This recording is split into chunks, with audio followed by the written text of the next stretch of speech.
तो हमारा जो माइंड है वो कैसे काम करता है? हमारा माइंड, अगर आप अपने माइंड को अपनी स्टडी में एक रूटीन दे दो, रूटीन का मतलब समझो एसोसिएट की information with the familiar root.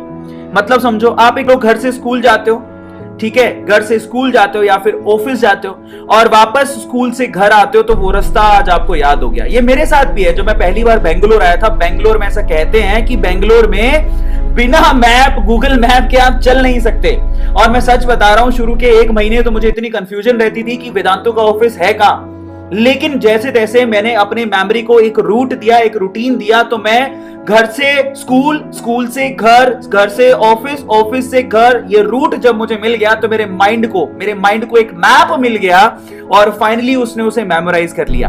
ये रिपीटेटिव एक मैप दिया जिसको मैंने एक रास्ता खोज लिया। घर से स्कूल जाने के रास्ते बहुत सारे थे, एक रास्ता जब मैंने खोज के उसी रूटीन को फॉलो करते रहा तो मेरे माइंड ने उसको पकड़ लिया और आज मुझे वो अच्छे से याद है ना। और शायद अगर मैं 5 साल के लिए बाहर भी चला जाऊं और फिर मैं वापस आऊं तो मैं शायद उस रास्ते से वापस घर से अपने ऑफिस या स्कूल पहुंच जाऊंगा, कोई प्रॉब्लम नहीं आएगी। अब यहां से हमें क्या समझ में आता है? ये रूटीन, ये माइंड मैप आपको अपनी स्टडी में भी याद रखने चाहिए, बनाने चाहिए। माइंड मैप बहुत पावरफुल टूल्स होते हैं आपके माइंड को शार्प बनाने के लिए। एक ऐसा रूटीन देते हो जो कि आप लोगों को एक सीक्वेंस देता है जिससे आपका दिमाग और आपकी मेमोरी बढ़ने लगती है। तो ये पहला सिंपल तरीका है। चलते थोड़ा और आगे। माइंड मैप में एक और चीज होती है, एसोसिएट विद प्लेस।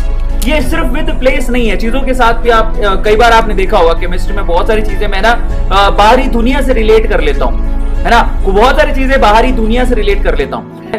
आपको जो आप पढ़ रहे हैं उसको बाहरी दुनिया से रिलेट करके याद करने की कोशिश करो।